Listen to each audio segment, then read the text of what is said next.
Hello, folks, and welcome to the Never Ending Quest Log. Before we get into this, I would like to take a moment to let you know that if you enjoy the show, you can support us over on Coffee or by dropping a subscription here on the channel. It'll help me actually pay people to make some cool new assets for the show, which we are constantly working on and moving to make things better. You guys can talk here. Just because it's highlighting me doesn't mean you can't speak up and say your word. So I'm totally stealing what's the phrase? I'm totally stealing a leaf from I'm totally He's stealing taking a leaf out of a book. I'm totally stealing a page from. Where did my brain go? What's his name? Matt Mercer? Yeah. I'm totally stealing a page from Matt Mercer's book, and I'm going to be making short introductions to the story at the start of every episode going forward, just for those who come in late and have no idea where this campaign is going or what we're doing. And get this set up. I admire people like Matt, who's been doing this for years and just know how to just like do it, because it is absolutely a learned skill that takes many years to perfect. In a world quite different to our own, where the creatures and people of the land can bend senses to their will, a book once came into existence. This book, so the legends go, claim that people could be told what they needed to know, or that it could guide them where they needed to go. Could it tell the future? Did it know the past? Or was it simply guiding people through their predetermined destiny? Nobody actually knows, because until recently, this book was only thought to be a myth, a legend, a fabrication of wild storytellers with crazy imaginations. Off the coast of Arpegia and south of the ports of Fisher's Few lies a modest little town by the name of Erides, nestled in the mountains. It's here that a book that seems to bear a resemblance to those old legends has come into the possession of a fairly unassuming man by the name of Luthien Fairwords. After an attempt by a mysterious thief to steal the book only a few days ago, it's become apparent to Words that he needs some better protection. An Aishi that can talk to trees and an easily confused cat girl aren't necessarily going to cut it, as proficient as their skills may be. Would you disagree with that, Lottie? I would disagree with the proficient part, yes. Well, your weapon is a piece of yarn on a stick. I mean, I can't think of anything more deadly than a cat with a stick. I don't know about that. Doesn't sound very deadly. What's that? What's that? How about a Roomba with a gun? It just it shoots anything that it bumps into. Across the seas from the island is the city of Habante, the capital of the continent. This city is home to the Parliament, an elected gathering of representatives for the 5 major races of the continent: the humans basically, the Trellin, the Aishi, the Erdon, and the Kisha. That would be Lottie. Lottie, yeah, she's over there. No, are you over there? It's hard to tell on my camera. Their responsibility: keeping the nation of Arpegia prosperous and peaceful. Each race has their own unique presence within the city, but the one of specific interest to us today is the Hewans, most specifically the Paladin Order.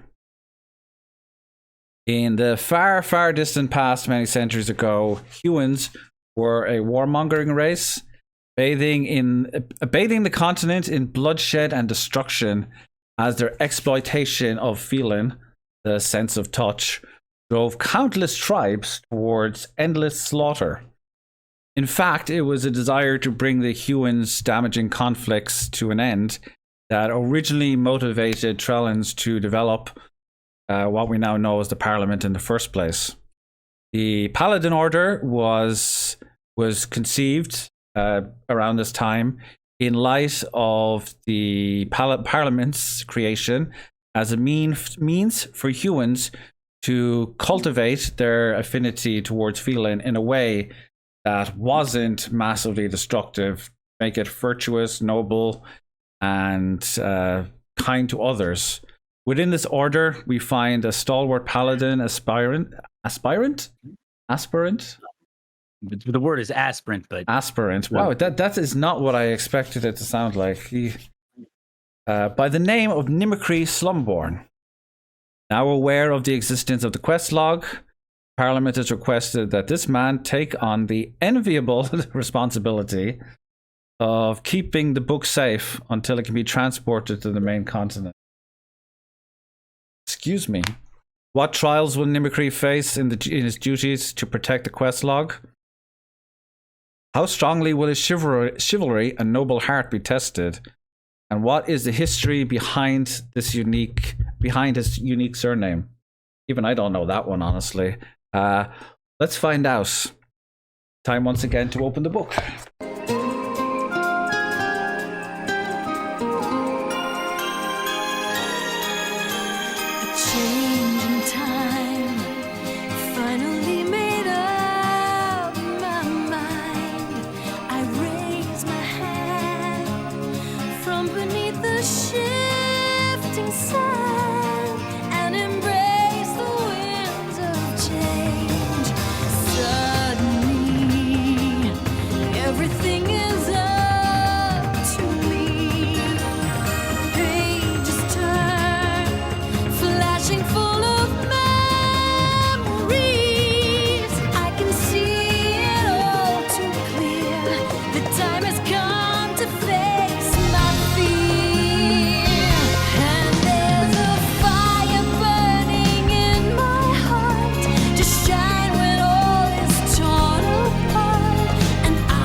You have a dice. How many do I need? Just your D20.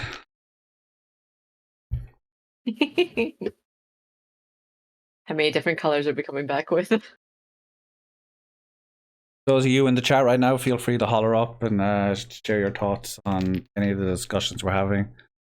So, Whatcha? That is a nice. Can we see a close up of that? That's a nice color. That is a very cool color. I always go for chess X dice. There we go. Mine just flashes. Hey, look at that! Nice, there you go. little. Also, I've one designed after basically the theme of the show, the dragon scales. So, that's cool. Oh, that's nice. Cool. There we go. I like that. And Lottie's is green because Lottie is very consistent. It is not green. Not green? I thought yours was green. Well, it's kind of green. This one's not as marbled as the other ones in the set, but it's like a purple with like green through it. But it doesn't like have much of the green. It's pretty, but green? I'm highly disappointed in you right now. How do you not have a green dice? Well, I do, but they're in Scotland. This one was a Christmas present from a friend. Yeah, this one's got a little bit. It's kind of like a bluey green. It doesn't nice, really cool like show up. It is pretty cool though. We got a nice. Man, making cameras focus is always the hard part. Yeah, it sucks trying to get it to focus. Try moving it back a little. That might. That's a bit better. There you go. Cool. So you can kind of see the colors, but they don't show up too well on camera. But yeah, no, I have some really nice dice, but they're back in Scotland and they're in storage. I don't know where they are. So. Cool. We'll have to get your hands on a green dice. Okay, so that basically means everyone is prepared. Again, the rules are fairly simple for now. We will be working on a more elaborate system once we get off the island, but you don't need to worry too much about stats. A 10 is a success. an 11 is a success, and a 17 is a critical success, which, based on the scenarios that I create, will allow you to basically succeed better.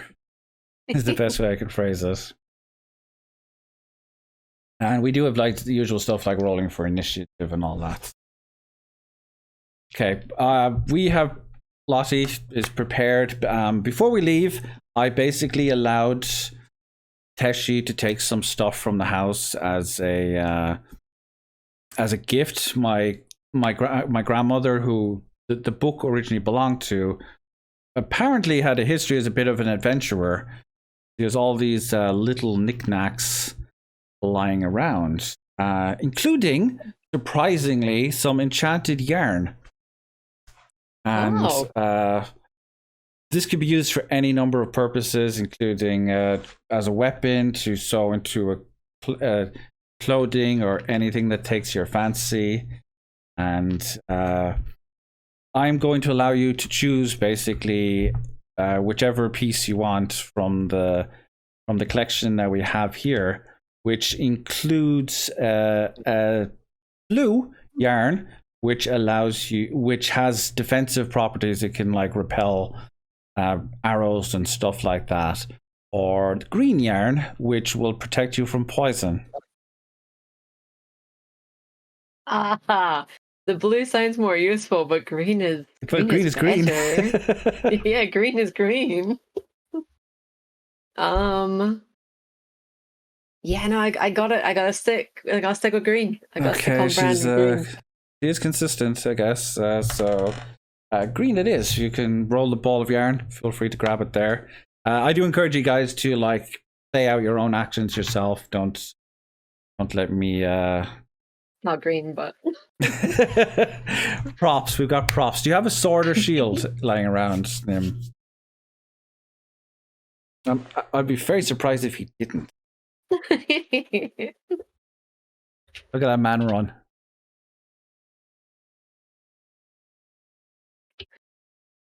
So Nim has been playing Outrider, so I forgot to mention that.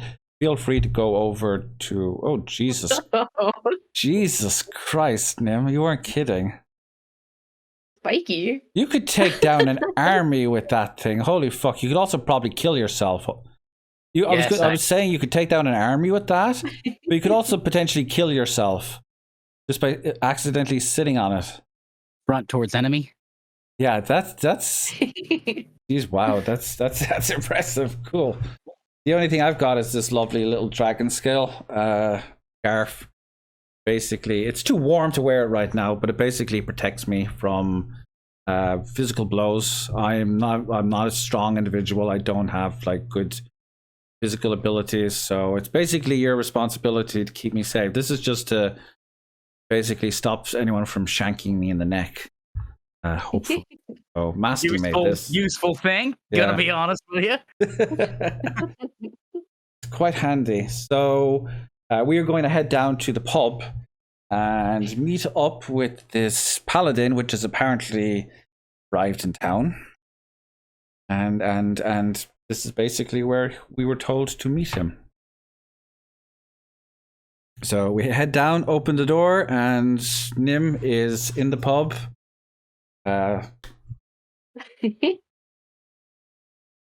Already high on the drinking game, I see.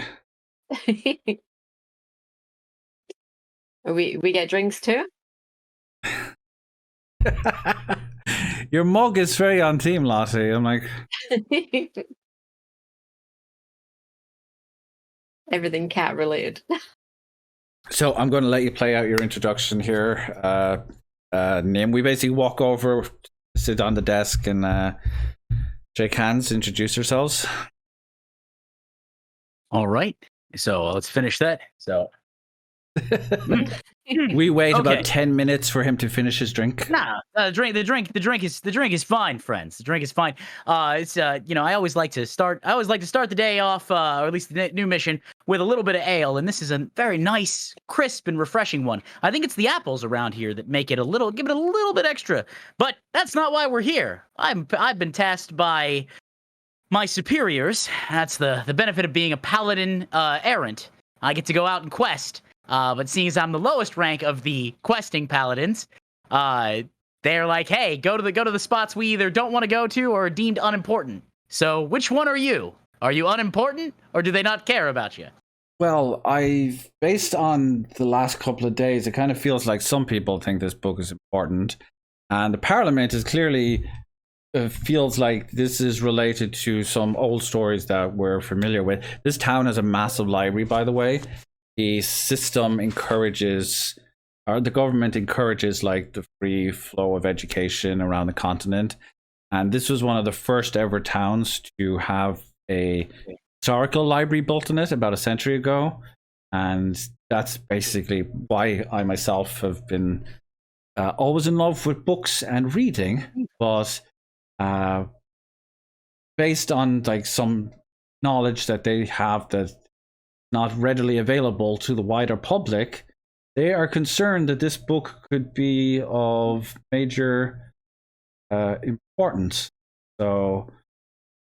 Well, I'll do my best. I'll do my best to keep you guys safe, as that's my task here. My name, for those, my name, as you guys really may not know, I'm Nimicry.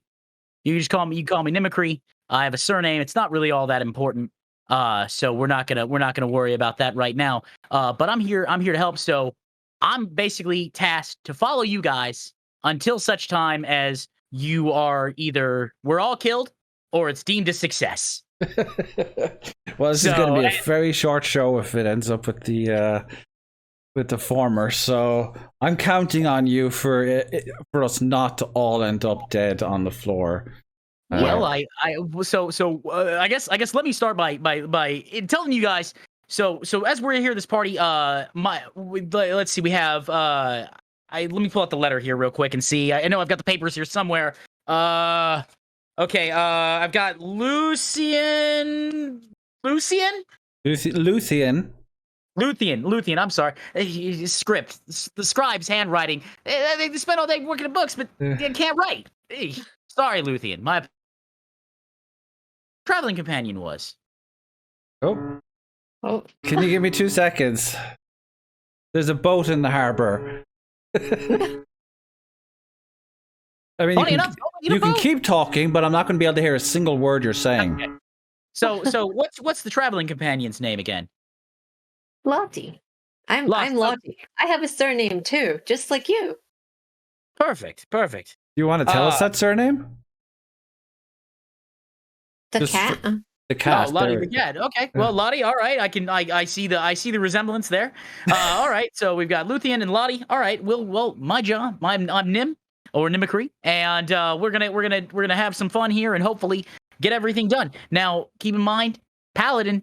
So I don't know how familiar you are with the order, but I tend to be a fairly driven, go-getting guy. So I'll worry about keeping watch, and I'll worry about combat, and I'll worry about I may issue instructions.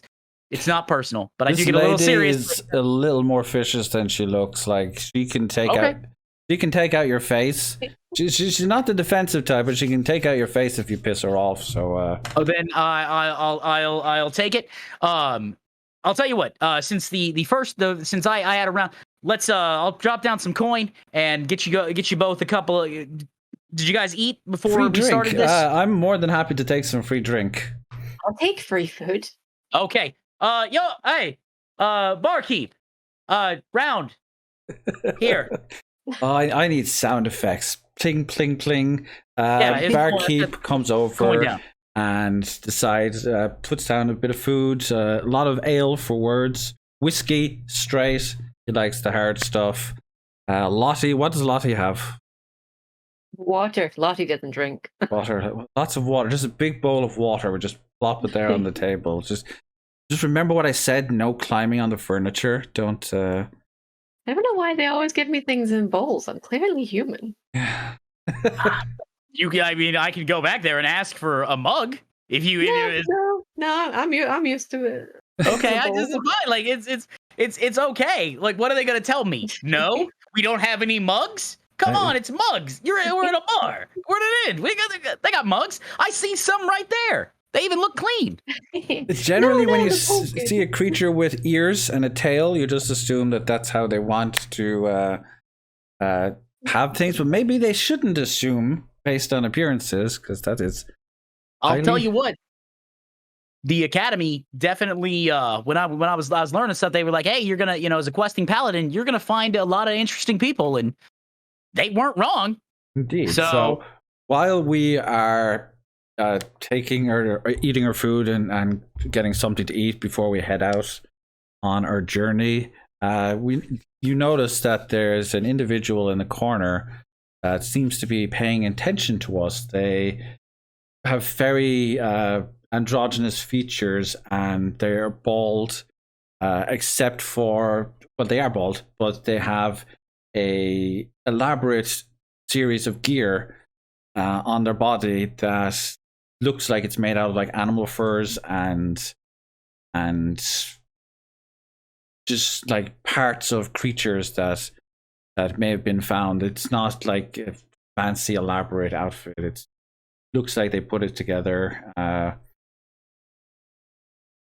themselves, and they also have a marking on their arm in the shape of a hawk.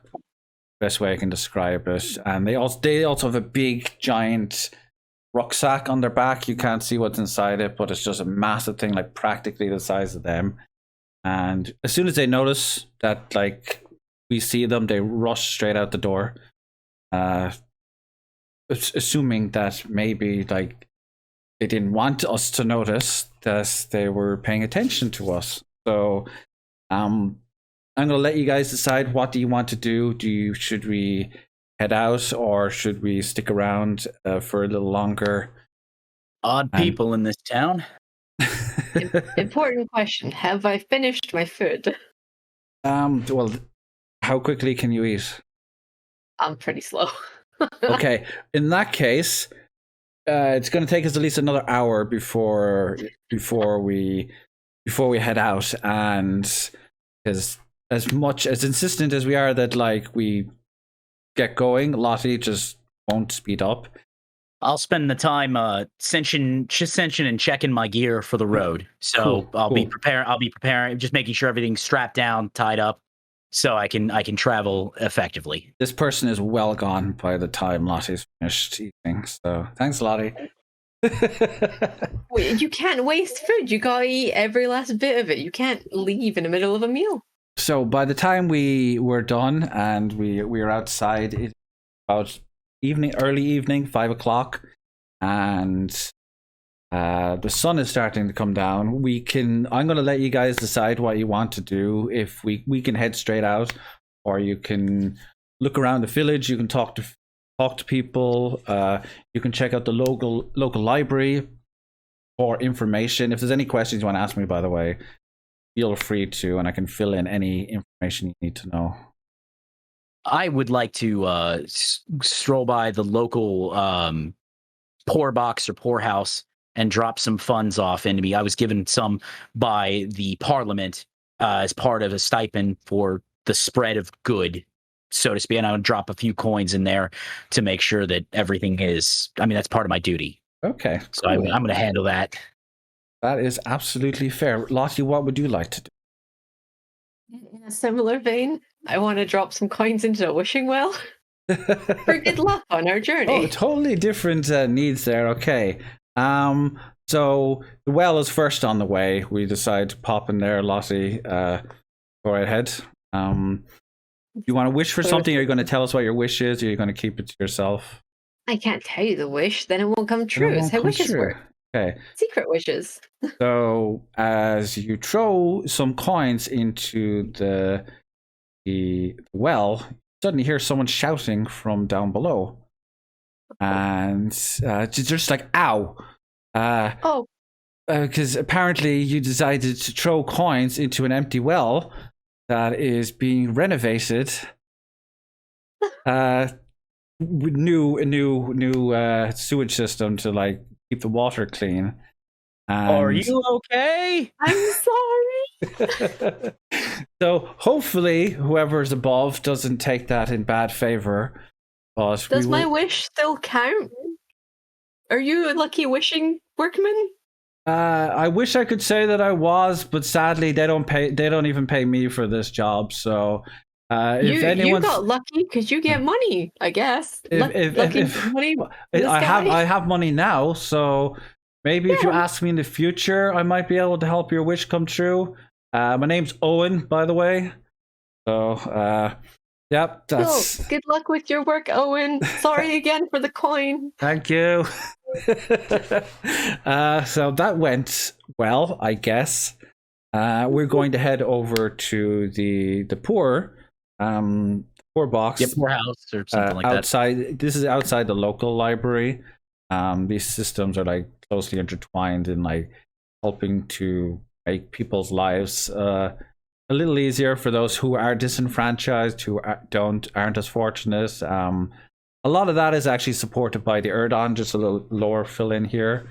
They are the giants of this world, and they live up in the mountains. But their entire culture is motivated by like kindness and helping each other, helping other people, and they've helped to build these systems that allow you to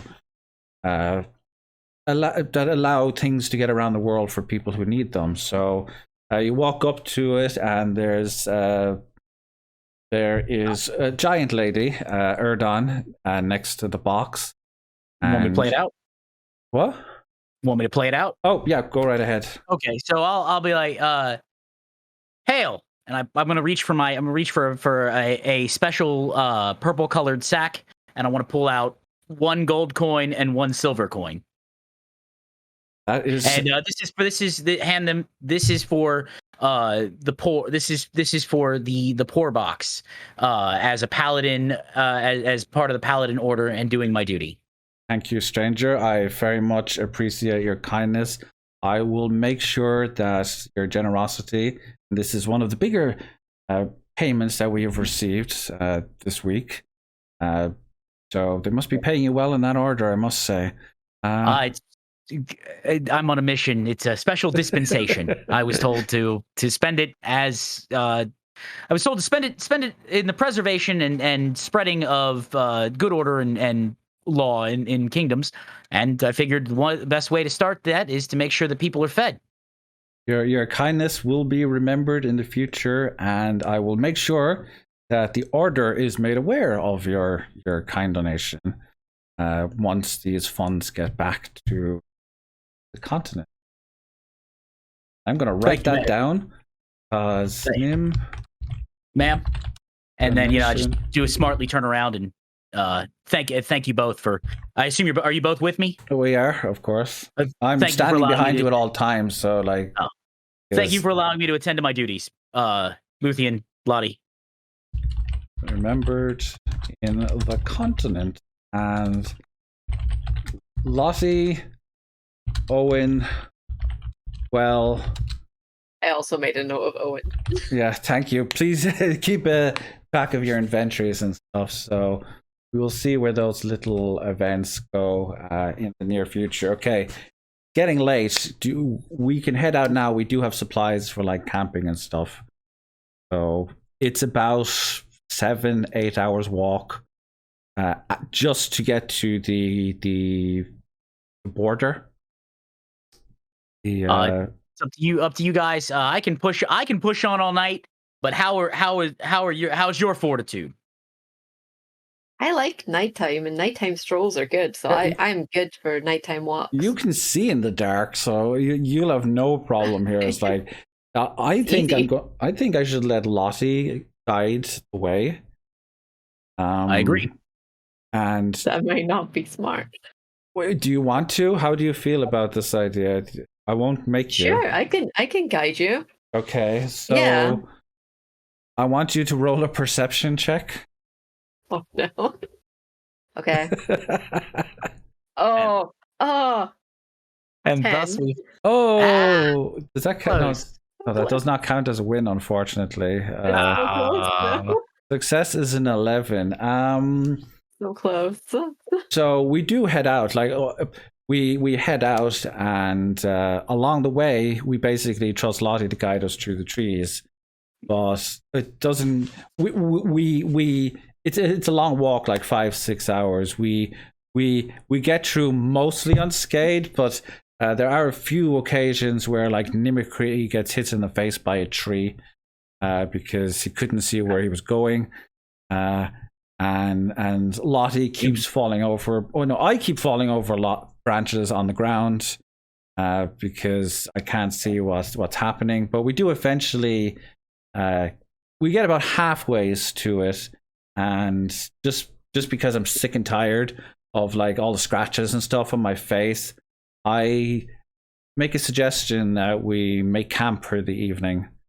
And I'll start chopping firewood. Okay, cool. You go off and do that. I don't think we need a roll for like basic necessities. Lottie, what do you want to do? We could build a tent. Oh, that's very handy. Okay, you could go right on ahead and do that, and I will start the fire. All right. I'll come back with an arm full of firewood to put in there. I'm also going to remark, Luthien, when we get to the next town, maybe see an apothecary about that thing on your face. It looks like it could be a rash. Well, that's my nose, first of all. I'm talking about the other thing. The other thing. Further okay. to the right. I will definitely make sure to check in on that once we get to the checkpoint. They have some stuff for that sort of thing. Should be good. I'm going to give you a chance for inspiration here. So, seeing as I totally set up for the scenario to happen, honestly, since we're sitting by the fire by the night, there's not much to distract us from the evening. I'm going to ask one of you to tell me a story. It could either be telling us about your life, your childhood, your memories, something special that happened to you. And anyone who shares a story will get +2 to any role that they want throughout the rest of the story. All right. I guess I'll share one. So when we met, I mentioned that I had a surname. That surname is, of course, Slumborn. Now, for those who, I understand you may not know this, living around here, but in the capital, it's not exactly a friendly place. Those that are wealthy live a wonderful life, and it's charmed, and there's festivals and food and great time and works, and things get expanded. But the real thing that happens with that is that those that don't have money often are the reason things get done. The slums, that's where you pull your workers from. And while there might be mighty cathedrals and wonderful artwork, well, who actually hangs it up? Who actually puts it? Who cleans the streets? Slumborn. So I grew up near the wall, right outside of a district where the Thieves Guild operated, and seeing people be extorted and extorted and extorted. Finally, one day was like, you know what? I've had enough. And I threw a couple of swings. Got my clock absolutely cleaned. Oh, boy. I saw more stars than are up in the sky right now. And the captain of the guard, who was around, threw me in the local lockup and was like, Nim, can't do this. Well, I get out eventually, and I'm worried a bit, though. They're going to come after me, because you can't cross criminals without it being a problem. Luckily, I think the captain of the guard did a few things to prevent me from having to worry about stuff. But I kept finding that guy around. Every now and again, he'd be like, hey, Nim, you eating all right? Well, yeah, I am. Thank you, sir. Okay, just checking on you. And every now and again, he'd just pop and pop and pop and pop and pop. And I'd see him pop up. Finally, one day, I asked, why are you always hanging around here? Look, I get that, the officers patrol.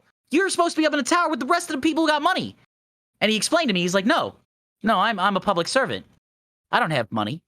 The corrupt public servants have money. I live right over there.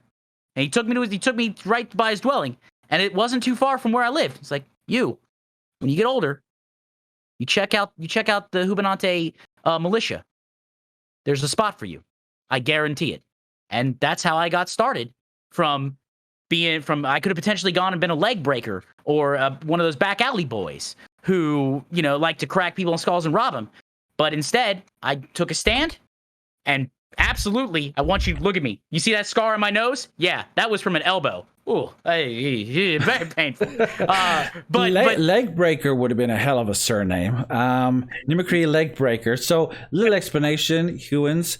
In this culture, we don't have surnames. This, in the traditional sense, it's a holdover from back when everything was so tribalistic and people wanted like fancy titles to prove their dominance, like Alexander the Axe Smasher or stuff like that. And some of that is still held over. So people, Hewins, can actually change their names, their surnames, to like denote their titles and who they are. That's why my name is Fairwords, because I love words and reading and writing and stuff like that. So it's curious to me that even though you have become a paladin, you could be like Nimacree Noble Heart or Nimacree Chivalrous Chivalry Maker or something like that. I'll tell you why. But you chose to keep the name Slumborn. Yeah. The reason I keep that there is that not many, for those who don't know, not many people come out of the slums in a noble way. Yeah, there are the people who, you've got your singers and your dancers. You've got your people who might get lucky on markets. You've got your minor trade brokers. But to be a paladin out of the slums is a rare feat indeed. And Absolutely. So I want everyone to know that with effort, you can do it. So I keep that name because I'm proud of who I am. And part of who I am is where I came from. It is always important to remember where you came from, so that you know where you need to go. I like to say that is a wonderful story. You're definitely getting inspiration for that. Lottie, do you have any little, like, I still know very little about you. You just kind of popped up in this village and like you're like, I live here now, and just like everybody gives you free food and like all the time. This total freeloader. Tell us like a little, like what you remember about yourself.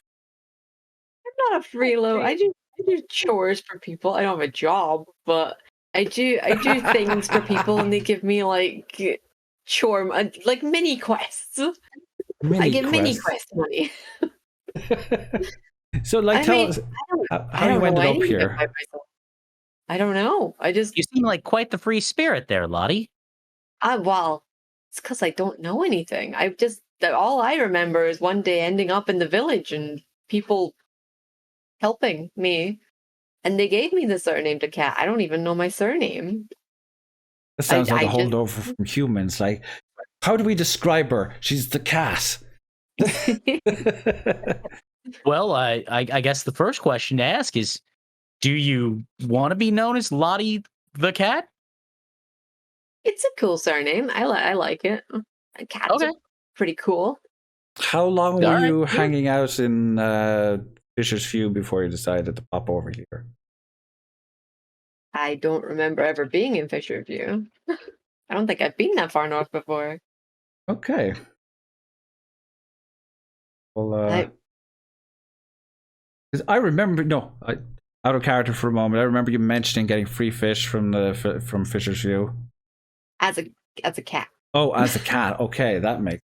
So wait. My earliest memories are arriving in the village. Just right here. You just appeared outside the door, and yeah, just in the like a small wooded area, kind of near the village or whatever, like really close by. It's my earliest memories. You should be. So you're like a day old. So you're like a week old as far as you're concerned. Yeah. You're a quick learner. I'll give you that. You certainly know how to climb a house.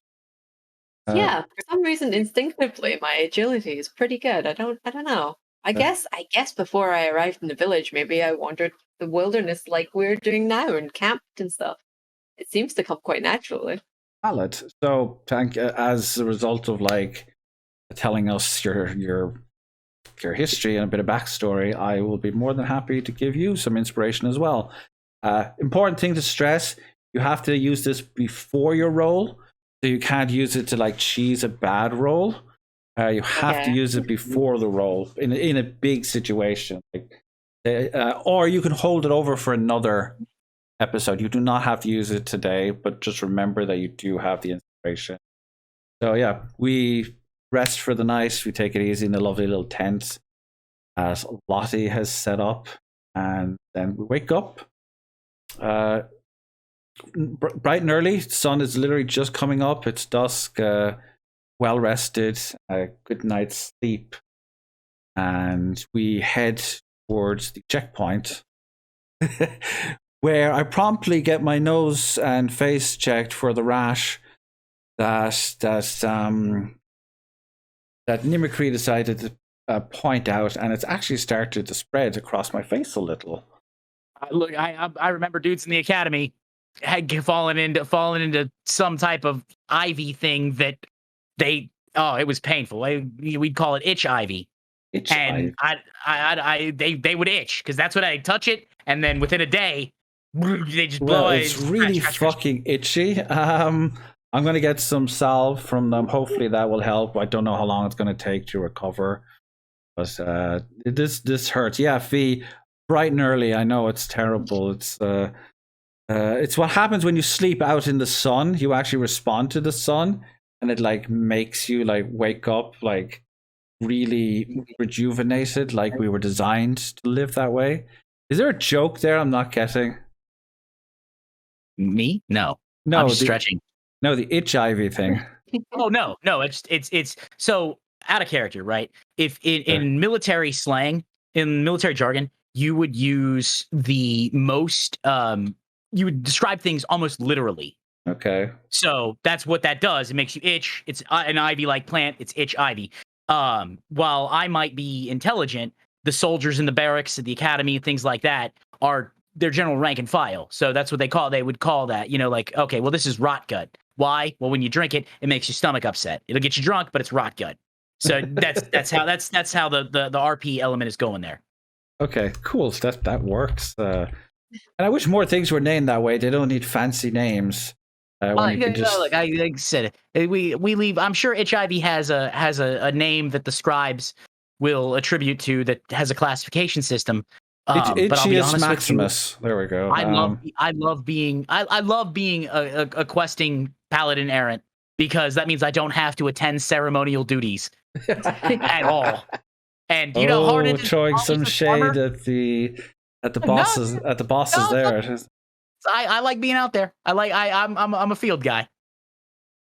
So as we unceremonious, is there anything you want to do here before we move on? They've got basic facilities. Do they check any papers? Yeah, identity just the usual. But you're a paladin, so you can basically just be like, yeah, like show. I'll lift up Sanctum. Yeah, and be like Sanctum. Yeah, let me through. You wanted to explain quickly what Sanctum and what was the other one called again? Interceptor are about? Inheritor. Okay, so the paladin weapons are generally taken from fallen paladins. So when you're a hero, your weapons get basically named and consecrated, and there could be some mysterious magic stuff with that. Right now, they're just weapons, so there's nothing crazy power broken level thing. But Sanctum was a shield of a former hero. He stood against volley fire of arrows, protecting allies, ultimately dying in the process. Inheritor comes from the captain of the guard that put me on that path. That captain has since passed, and thus I don't have anything. So Inheritor, inheriting will to do good and law and such. So that's that. And those things there. So I will say, as a character reference thing, when Sanctum is in my left hand, we're defending. When Inheritor is in my right hand or my left hand, we are attacking. Okay. Because I'm left-handed. Remind me of that during, like, when you're doing it, because that will be a tricky one to remember. It's more flavor than anything. Flavor's awesome. The more flavor, the better. The Erdons know that better than anybody. It's like the more flavor you got, the tastier the experience. And they do love their kitchens are so large that they're literally like built into the mountains, so they can just like use the fires of the Beacon volcanoes to like heat their food. A good volcanic roasted meat. That's way in the east, so it'll be a long time before we get over there. Well, I'll make sure they leave you a seat. So I probably should have pointed this out in the last or earlier. When we were talking to Drew a couple of days ago, he was a turtle. Lottie has the ability to talk to animals. So we basically found out that when he was here, the people who were coming in and out of the house during my grandmother's early days kept referring to this thing called Dominion. And it was basically this concept that this man in Skara Brae, that's the city to the west in the swamp, was theorizing could allow people to peer into these like weird places that they didn't recognize. Like there was one world had a guy, a spiky haired man with a giant sword on his back, and another universe had a powerful Valkyrie diving down from the sky with a giant spear, and it's like concepts that did not exist in this world. People just assumed this guy was insane. But the big problem is this town was destroyed decades ago, like 50, 60 years ago, and it was just a giant explosion just like decimated the whole land in that general vicinity and turned it into a swamp. So based on like what we've learned, we think there might be some information here about the book, but it's a dangerous place, and not many people have like attempted to go here. Well, you know what? I'm let me tighten my straps here and make sure your armor's fitted. If that's our goal, I can at least lead while it's daylight. Yeah, so it's I'd say it's a good 12 hours journey to actually, now that I think about it, the checkpoint does have horses and stuff that people can use. Generally they're used to like travel to the fishing village in the north, but as we're walking away, the lady, the Erdon from the library where you donated the money, passes through the gate. She is apparently traveling in this direction, and she notices us. She says hi and walks over to us and is like, "Hello again, young fine sir. You were the gentleman that was so kind to us yesterday at the library, and where are you heading off to?" Well, right now I'm following the lead of my good friend here, Luthien. We have to go to a city in the swamp, Skara Brae, I believe was the name. It's only a small little town, yeah. So a small little town. I gotta go there, and you know the thing is it's I'm prepping for a long walk, so I'm gonna stretch a little bit. But I'm glad to see you're doing well, and you know, hopefully everybody's safe. Keep in mind that if there's any problems and you see me, let me know, and we'll see what we can do to take care of those. It sounds like that's a very long journey for people to take on foot. And it just so happens that like I was intending to travel with some companions, and they have decided to stay around back in the village for a few days. So if you would be willing, we've already bought these horses at the time to like take them from the stables and stuff, but I no longer have any use of them. So we have 2 spare horses, and because of your kindness, I would be more than happy to let you take advantage, to take a loan of them, if it would help you get to your destination quicker. Luthien, you're the leader. I may be the leader, but I'm also the DM, so I try to interfere as little as possible. I trust this lady.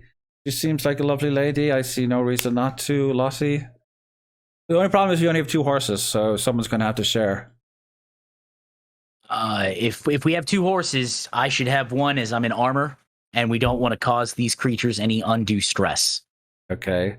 So are you saying you're going to walk? No, meaning that you 2 share a horse. Oh, okay, that makes sense. Because the weight of the armor is going to be an extra basically like an extra person. Well, I actually have a map of the world.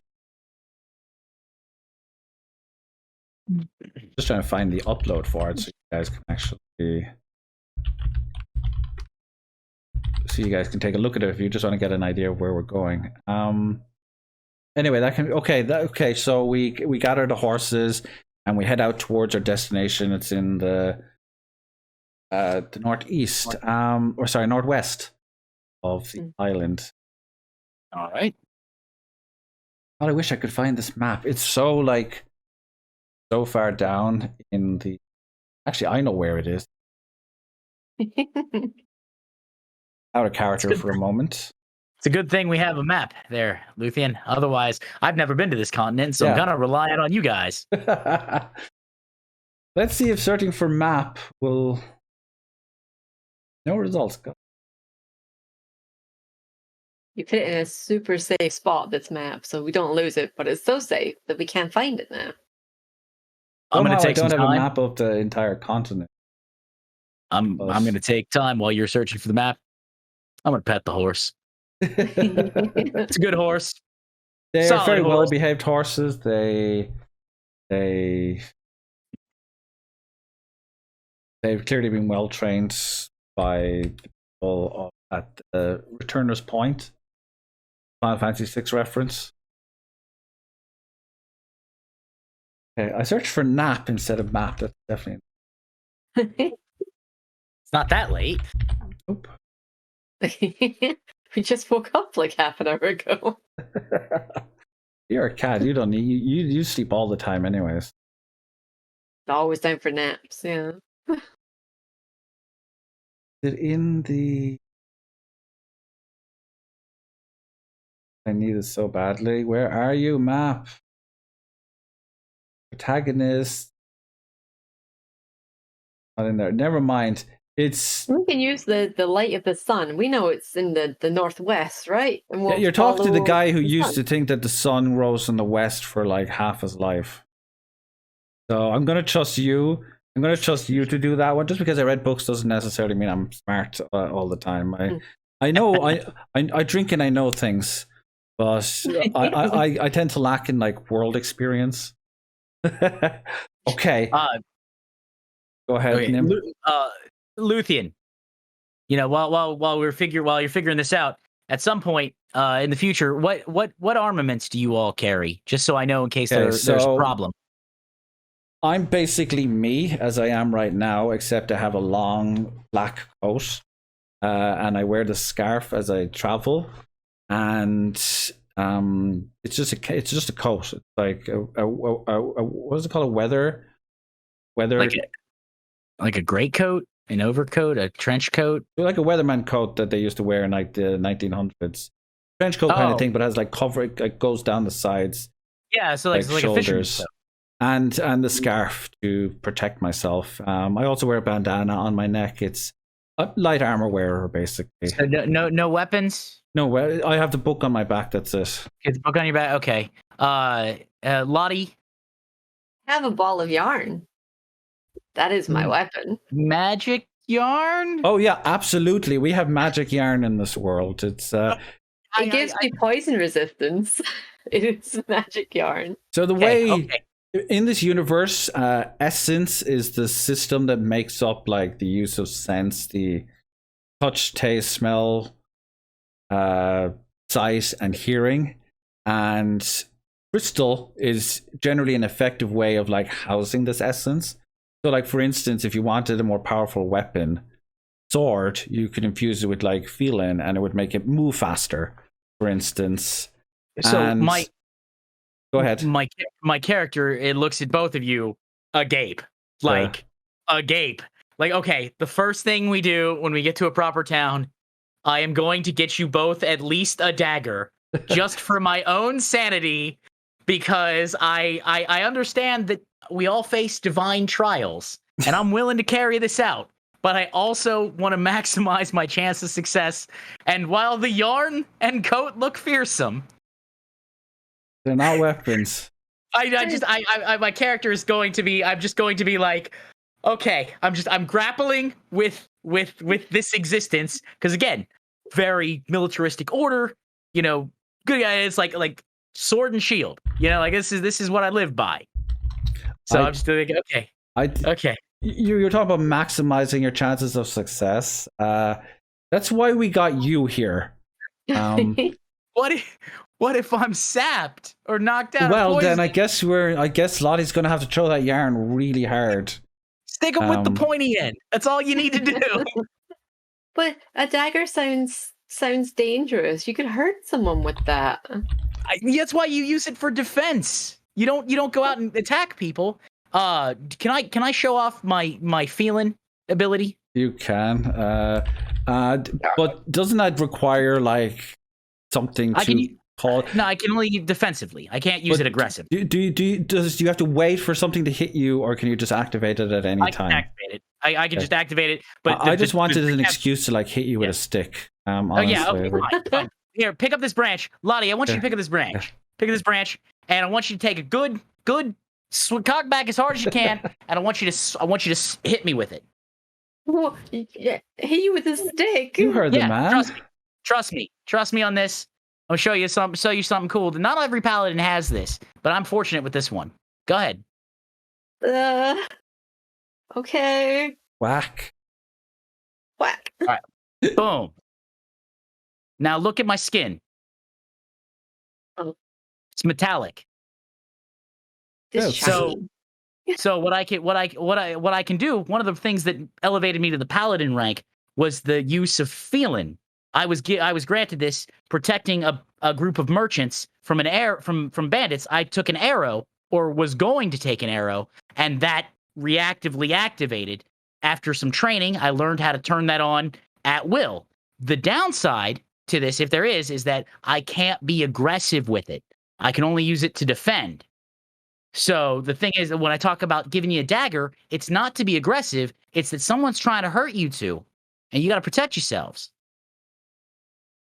But the person that I might have to use it on might not have the ability you have, and I'd hurt them. Yeah, I understand, and that's why we try to talk them down. We don't. They start also with might violence. be trying to kill you, Lottie. Yeah, we don't start with violence. That includes the individual that suddenly flies overhead while the two of us are discussing all this amongst each other and trying to like come to. Well, Nimicry is so invested in making us like just abandon our morals for the sake of our. I don't know about abandon morals. I'm just practicality in this case. Like having a dagger is not. But okay, you have to understand. Like if the two people that lived an isolated life, it's the two of us. Like, I have never left this village, and she was literally born yesterday. So fair point. Fair point. I'm here week, so we have a lot. Until you guys get used to it, I'm here. Don't worry. So you both look up into the sky, and it's the bald androgynous individual from before, and they have a pair of wings on their back, which is about the same size as the rucksack that they were carrying, and it looks like they're basically using feeling to like physically propel the wings through the air, basically allowing them to fly like a bird, and they hovering around overhead, and Nim's already like ready. He's like, I've got this. You may want to come to the left a little though, so we can. Sorry. I'm just looking at. I'm looking at it as it's trying to fly around like. So it hovers around one or two times, getting ready to swoop. What do you do? You two behind me. I'm already behind you. Don't worry. It's like I didn't. You don't have to tell me twice. I definitely move in behind. Ready, Sanctum, and I'm gonna stare. I'm gonna stare at the thing and ask what do they want? What do you want? It doesn't respond and immediately begins to sweep down towards you. Like they have no weapons, just massive claws in their hands. They must be a Keisha, a cat person. And how does a cat person work if they're bald? Because they have cat ears. Egyptians don't have cat hair. Thank you. That's a good. That'll be an interesting aesthetic. We'll go with that. Thank you, Nim, filling in the lore for us. And hands straight out, like aiming straight for you. So, what are you going to do? I'm gonna intercept with Sanctum, and because I've got feeling activated still, so I'm gonna be fine. But Good it's timing, the idea yeah. that it's the idea is like I'm protecting you two, so that's why Sanctum's up. Like I'm gonna intercept that attack because this is a harder shield than they might realize. So, no, there it is. So you might want to run a run a defense roll. All right, I'm gonna inspire for that. Oh, okay. So this I got 12 +2. Maybe +2 is 14. That is 14. That is pretty solid. Also, I have a link to the map. Here you go. Couldn't find it, so I literally just re-uploaded it. So you put up the shield, and the individual, the unnamed individual, it pretty much bounces off your shield, like just like their claws like rip to the side of it, but it barely leaves any sort of dent, and they fly straight back up into the air to try and take another swoop down, because they seem to want something, and you can probably guess what it is. I'm gonna draw Inheritor. Okay. And I'm going to switch hands. So Inheritor is in my left hand and Sanctum is in my right. Okay. Lottie, do you want to do anything during all this, or you're just going to hide behind...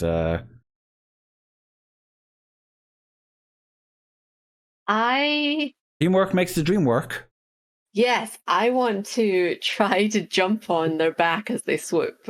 Okay. I want to try and like run around and like jump on their back because I want to fly. That's okay, my motivation. Who's going to go first? Like this is like Wolverine fastball special here. Who wants to go first? Roll initiative, I guess. Okay, yeah, roll initiative.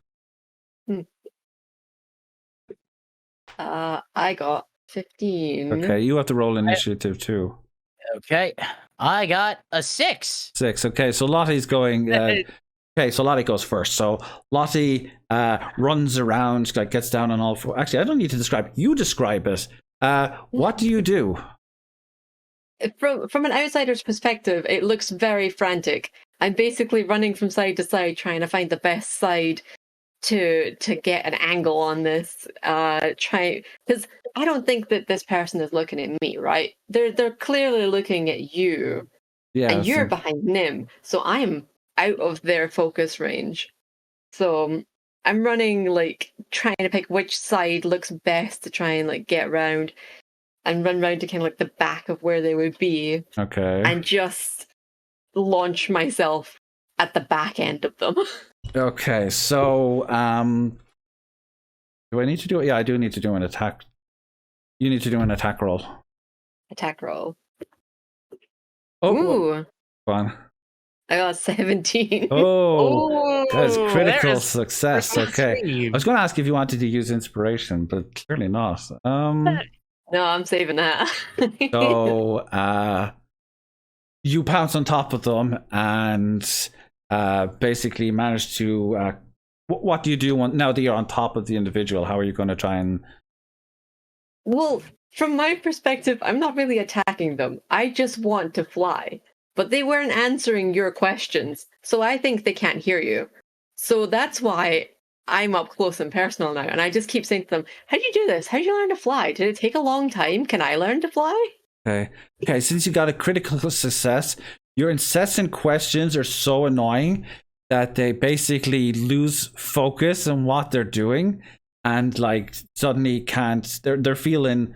The strength of their feeling reduces for a moment, which causes their their strong flying motions to become very haphazard, and they basically crash down, like basically right in front of Nim, who has his sword out, ready to strike. They're prone from crashing. Yep, absolutely. They're just All right. flat on their face. I'm gonna hold. I'm gonna They hold. are getting sword back point. up, but it's going to take them a few seconds. I'm gonna hold sword point to neck and Okay. ask them to surrender. Okay. They look at you without saying a word, and it's almost like they have been like sworn to silence and secrecy. I was saying, if it's an animal thing, No, it's Lottie? a person. It's a Keisha. It's key. Okay, I didn't know if it was because I know Lottie can speak to animals, but it's like surrender. Or what? This is your last chance. Okay. They continue to not say a word. They refuse to speak. One of their hands is slowly moving towards a pouch. I'm gonna press. I'm gonna press and execute. You're gonna kill them. Yeah. Okay. They had the chance to surrender. Okay. Question: Would I roll here, or should I just let it go?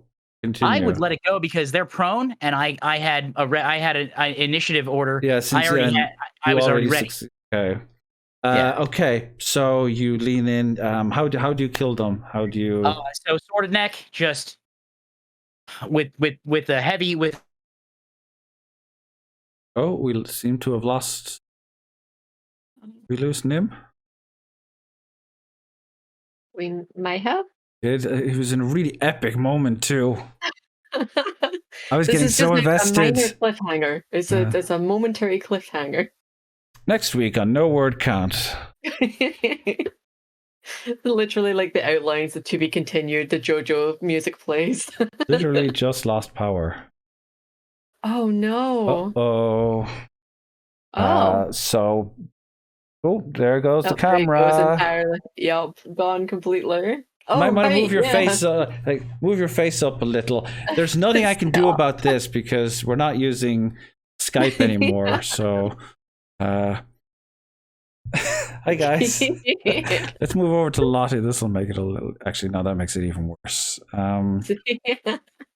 God damn it! Sorry, guys. We literally lost power like right as I was describing what was going down. Pick that up. Can you turn your camera this way? Okay. Apparently, no. It doesn't want to change. Apparently, you have auto rotate turned off. I don't know. I don't normally do this. We can make this work. I promise. So what had happened was right as I was doing this with a heavy sigh, I lean in, press the blade home, lawfully executing this creature. Withdraw the blade, wipe it on the grass, and mutter to myself, I did give you 2 chances to surrender, and the quest log must be protected. Okay, fair enough.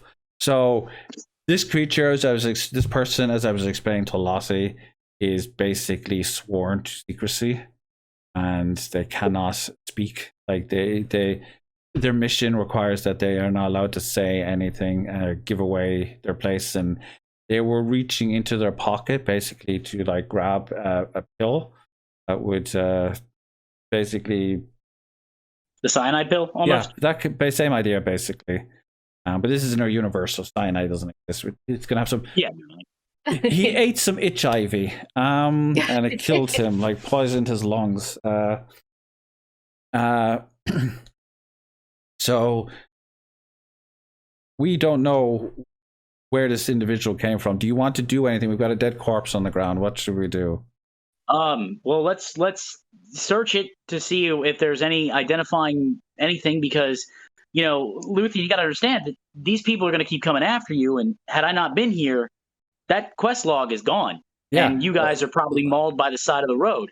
So let's figure out what's going on, and then afterwards, we can you can say your prayers to whatever deity you believe in. At least Lottie would have learned how to fly, though. So. Yeah. No, but I feel like no offense, Lottie, I think my life is a much higher priority. There's just blood, and I didn't learn how to fly. This is a bad day. By the way, Lottie, while I take care of the, if it, because I know that I'm getting the sense that you're young here. You don't have to watch any part of this if it bothers you. Okay, so we don't need to do a roll because it's dead, so it can't really react or respond. So looking through the pouch that they attempted that they were going to like reach into, you find a little note, and it just says "Return to Scarra Bray," which is presumably where they came from, and conveniently that was also our destination. So we make our way through the swamps. It's messy, it's gross, but there's little interference until we get to the town itself. And we have a little predicament. The entire town is surrounded by an entire militia of Keisha from their own. Like, these are the tribes separate from yours. These are the isolationist group, like, that don't have any representation in Habante. They live in the north and they keep their society and culture to themselves. Don't like to interact with people, and the entire town is surrounded by this massive militia that seems to be protecting the place from well, we don't know because we haven't gotten in there. What do you guys want to do? It's way more than like 3 people can handle. I'm gonna make sure that we can't. I'm gonna sheathe my weapons. So, Inheritor and the Scabbard, Sanctum on the back, because there's no way. Like I couldn't fight all of those if my life depended on it. So that's a loaded question, Runa. So basically, Runa just came in and joined. Basically, this is about a book called The Neverending Quest Log, which has the ability to basically like explain things that might happen or could happen. Nobody knows exactly how this works. It just keeps giving us information and knowledge that may be beneficial to us. And part of it just fell off. Oh dear. Break the book. Yeah, no. I broke the book. We'll put that back on later. Quest was cut. It's a beautiful book, though. Like, my partner actually made this from scratch. Just shut off for a moment. As an actual, especially the back, dragon scales and claw marks on the back. It might be. We just don't know because we only came into possession of this book recently. And we've just gone to this town. These people are trying to stop us, trying to get the book from us. And the whole town is surrounded by an army. So, as Nim said, we can't fight these people. Are we going to turn back, or do you want to maybe explore the edges, or what would you like to do? I want to get closer. Okay. To see what's all going on, to look to see if there's any type of like any type of I just get more information on the issue, because I know that there's a lot of people in front of us, but we can at least we can get reconnaissance. Okay, Lottie, how about yourself? You're the stealthy type, so. Being a trusting and gullible individual, my first instinct is just to go in. Like, I just want to go introduce myself to them. I think this would be a really bad idea, and as the games master, I'm inclined to just completely knock down the idea completely. Yeah, I was going to say they look a little bit. I want to go and introduce myself because it's where we want to go. It's our journey is to go there, and there's a lot of people there. But they look too intimidating, and I don't want to go say hi. Like, there's like 100 of these key shells, so like. Yeah, so I want to say hi, but I can't. So I'm just gonna be like, not investigating, looking at the actual people and seeing, well, this one's got this kind of weapon, and this one's got wings, and that one has a really cool hair clip, or whatever, small details. Okay, so we try and move in a little closer. see what's going on. And there are a bunch of guards like chattering away at the gate. Many of them are dressed similar to the androgynous individual that attacked us on the way, and they're all kitted out in different types of animal fur, and some of their weapons are made from like the bones of creatures, and they're from my reading of history, they appear to be what people called wild hunters, and they are basically trained to use the environment and hunt down creatures to make like weapons and gear and that sort of thing. As that's their form of training. There's feral, deadly people, and they often work for the Keisha to investigate things. And two of them are standing at the gate, just basically nattering away to each other, gossiping, not expecting that anyone would be nearby. And they're close enough, we can hear what they're saying, and they start discussing about how the leaders of the Keisha, the Pures, I like to call them, have become aware of the book. That like this stupid book. It's like, why are we being sent out to this backwater? Like nobody's lived here for thousands of years. This just seems like such a waste of time. We haven't seen anything or anyone, and our hunter hasn't even come back yet. He was supposed to keep us posted on the situation, and we're just left here standing to figure out what's going on and look over this village. They won't even tell us why we're here, but at least it pays well. That voice is only half put on, by the way. My throat is getting a little, still recovering from the COVID. So it appears, again, much like the Aishi in the last episode, the Keisha, people from the Keisha are also going out of their way to try and get their hands on this book. As we hear these people talking, we hear a rumbling from a building nearby.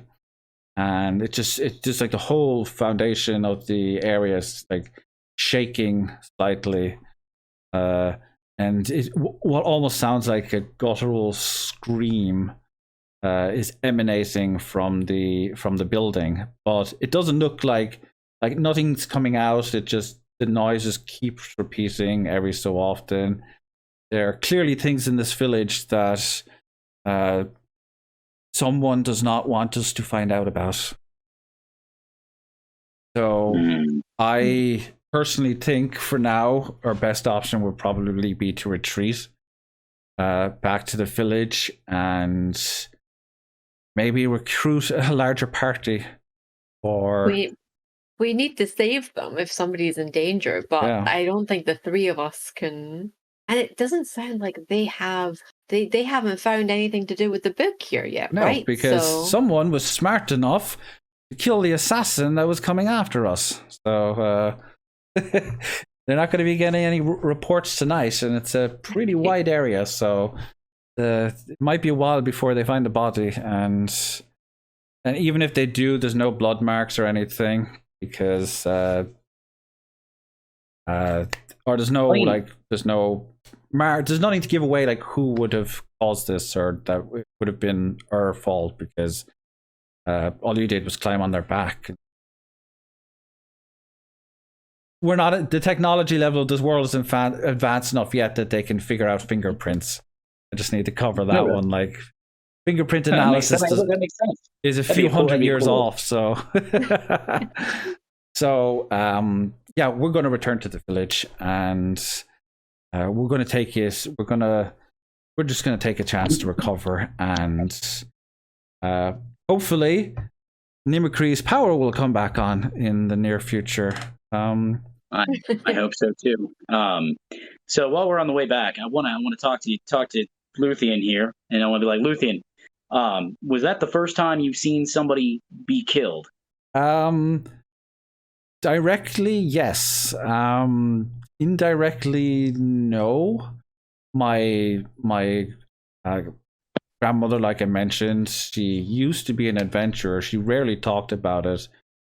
But there was one incident when I was younger where I have no understanding of like what happened back then. Like I was like 4 or 5 years of age, and basically someone just came out of nowhere and tried to attack her, and I was pretty impressed by like how swiftly like she dealt with this. Like this was not a frail old lady. She just stuck that knife in there and took them out really fast. But she would never talk about any of this. I constantly tried to push her to like why this happened or who this was, and she would never tell me anything. But that's the closest experience I've had to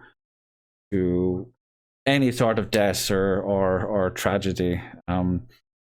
I don't have a tragic backstory, I'm afraid. No, that's fine. I'm not saying I'm trying to play something here. Oh, cool. Because you're a scholar and you probably wouldn't have seen a lot of combat. No, definitely not. So that's what I'm saying is like, so if you find yourself having questions or not sleeping well, one of the things that some of the old veterans and the higher ups in the organization that I'm in tell us is to journal things to help organize your thoughts and make sense of things. That way it doesn't fester. Much like how a wound would fester if you let it get gangrenous. If only I had a big giant book where I could write this down in. Many of the pages are empty. There's nothing in them, so I'm actually going to get a pen quickly and scribble that in the book. And well, I figured it's good role playing. Good role playing. Oh no, I think this is fantastic. I think this is something that I should probably remember in the future, because I have a feeling that I'm going to be experiencing a lot of these situations going forward, and if I don't emotionally prepare myself, then I'm not going to be able to handle the road ahead. The Never Ending Quest Log is a talk show, podcast, and video series focused on discussing the latest RPG news and revisiting the classics with a bit of a tabletop RPG twist. You can catch us live over on Twitch, or you can check us out on YouTube and every major podcast platform. If you enjoy what we're creating here, please consider supporting us over on Ko-fi. You can find us on all these platforms just by searching for No Word Count or the Never Ending Quest Log. Take care of yourselves. Stay beautiful.